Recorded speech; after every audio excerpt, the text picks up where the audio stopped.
ये है यहाँ का नज़ारा। ये अपाची 150 से ज़्यादा सीसी की गाड़ी है और ये यहाँ पर फंस गई है।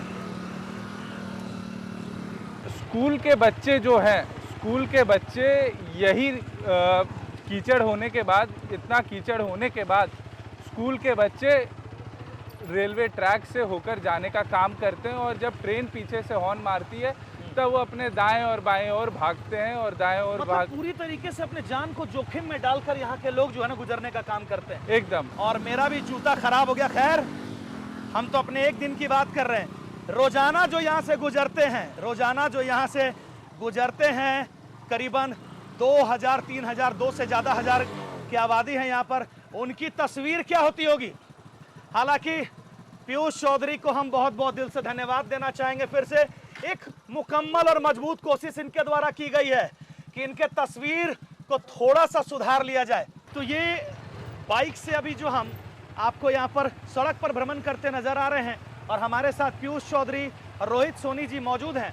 आपको बता दें कि बीते कुछ दिनों से लगातार सोशल मीडिया का सुर्खियां बना हुआ है ये नावाडी से लेकर गोविंदपुर तक का जर्जर सड़क। और सड़क कैसे कहेंगे, क्योंकि पिछले आज़ादी के समय से ही यहाँ पर आज तक किसी प्रकार से सड़क का निर्माण नहीं हुआ है और उसको लेकर लगातार सोशल मीडिया पर खबरें वायरल हो रही है। और एक जान को जोखिम में डालने वाली तस्वीर भी, जहां बच्चे इसी गांव के बीच में सड़क नहीं होने के कारण रेलवे ट्रैक से गुजरकर स्कूल जाने और आने का काम करते हैं। वो तमाम खबरें आज हम गांव में पहुंचकर ग्राउंड रिपोर्ट करने के लिए यहाँ पर पहुंचे हैं। हमारे साथ पीयूष चौधरी जी मौजूद हैं।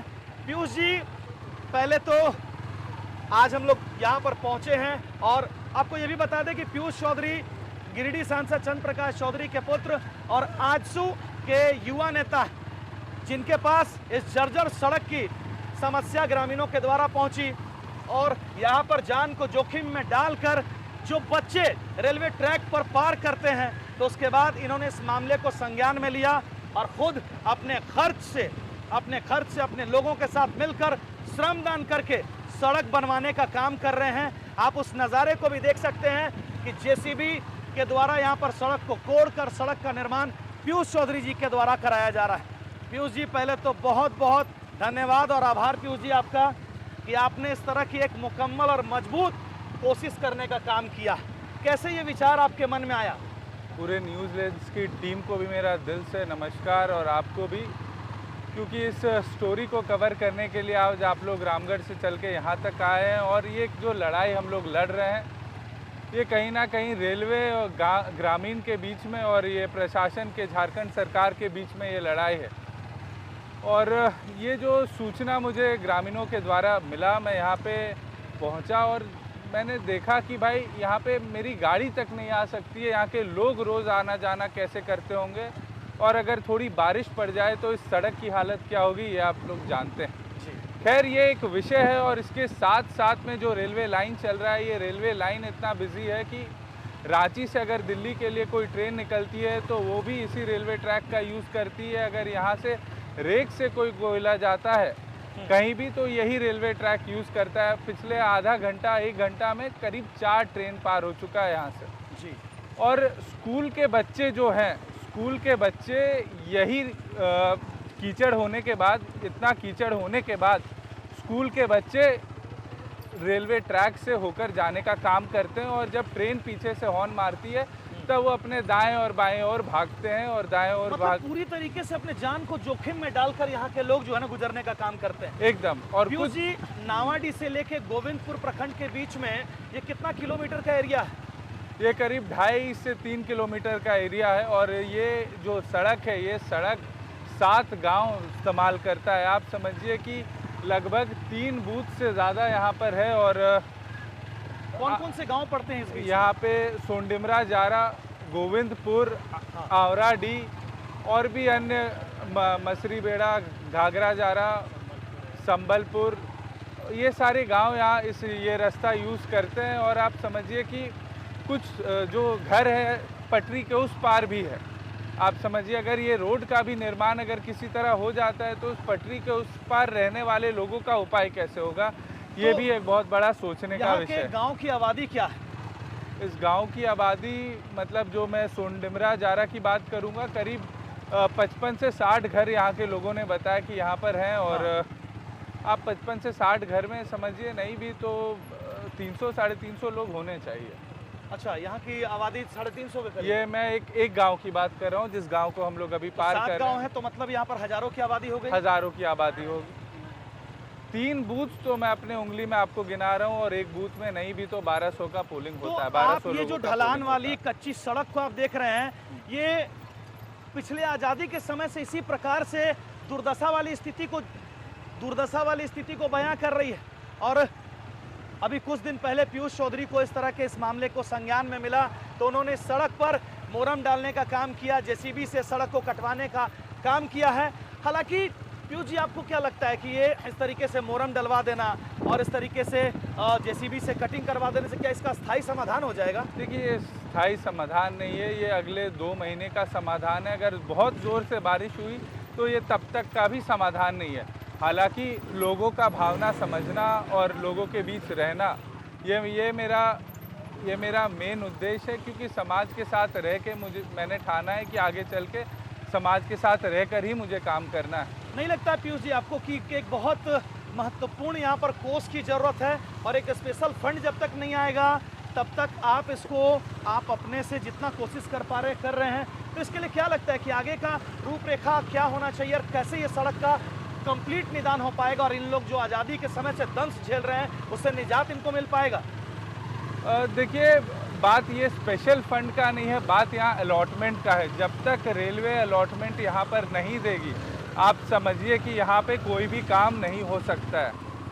जब तक रेलवे नहीं चाहेगी कि ये जो सड़क है, ये सड़क निर्माण हो, वो अपना सड़क जब तक नहीं देगा तब तक आप कोई भी फंड ले आइए, यहाँ पे काम नहीं हो सकता। और यही एक सबसे बड़ा कारण है यहाँ पे रोड नहीं बनने का। देखिए, हम लोग थोड़े देर के लिए यहाँ पर चल रहे हैं तो आप देख सकते हैं कि किस प्रकार से जबकि अभी मोरम गिराया गया है, जेसीबी से रूट को कट किया गया हुआ है, तब भी गाड़ी को चलाने में आप यहाँ पर देख सकते हैं कि पूरा पिछलन है ना।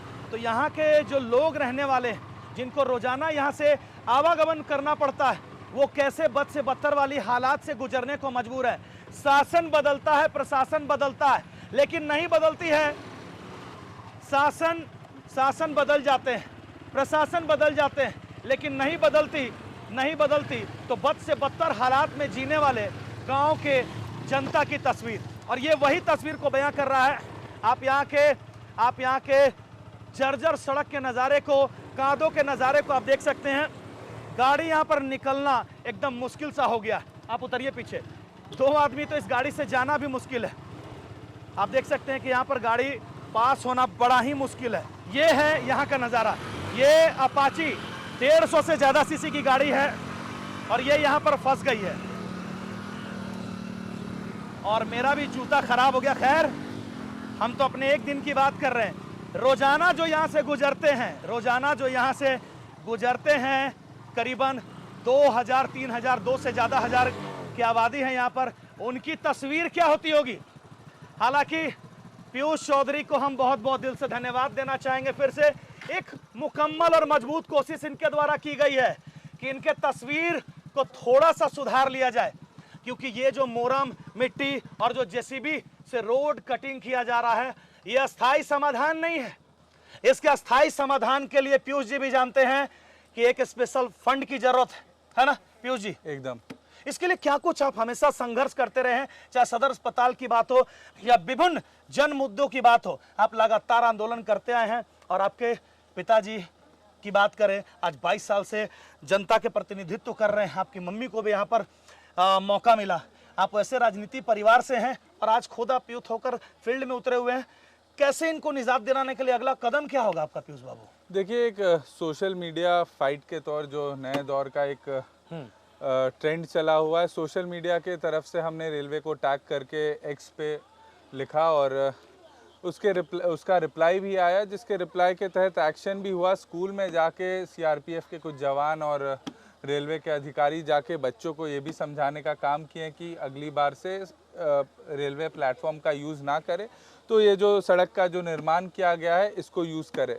बिल्कुल। तो खैर ये सेफ्टी का विषय हुआ, लेकिन मैं अभी तक कोई ठोस इसके लिए निर्णय नहीं आ पाया है, क्योंकि डीसी महोदय से बात किया और उन्होंने सीधा बोला कोई भी फंड रेलवे के ज़मीन पे पास करना कितना मुश्किल है। यहाँ पर अस्थायी समाधान नहीं है, पक्का सड़क नहीं बन सकता है? पक्का सड़क एकदम बन सकता है। चितरपुर में जो रेलवे लाइन के बगल में सड़क बना है, हाँ। वो पूरा का पूरा रेलवे के ज़मीन पे है और ऐसे स्पेशल केस में होता है।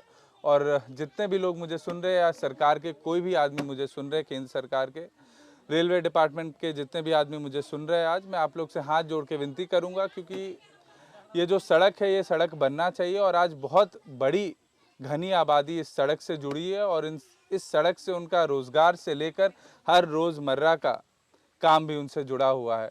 तो इस पे खास तौर पे ध्यान दें और इसका उपाय आप लोग निकालने का। बिल्कुल सही कह रहे हैं। ये अगर यहाँ पर इतनी बड़ी आबादी बस गई है तो बिल्कुल भी रेलवे विभाग को, रेलवे मंत्रालय को इस ओर संज्ञान लेना चाहिए और उनके ध्यान को आकृष्ट कराने के लिए, जैसे पीयूष चौधरी जो युवा नेता हैं, इनके द्वारा जो ये पहल किया गया है कि अपने तरीके से यहाँ पर मोरंग गिराकर, जेसीबी से लगवाकर जो एक प्राइमरी स्टेज का जो यहाँ पर जो है शुरुआत किया गया है, तो हम स्थानीय नेतृत्वकर्ता से, झारखंड सरकार के मुख्यमंत्री से और प्रशासन से आग्रह अपील करेंगे कि आप अगर अपने स्तर से प्रयास करेंगे तो बिल्कुल भी है, हमें उम्मीद है कि इसका अस्थायी समाधान हो जाएगा।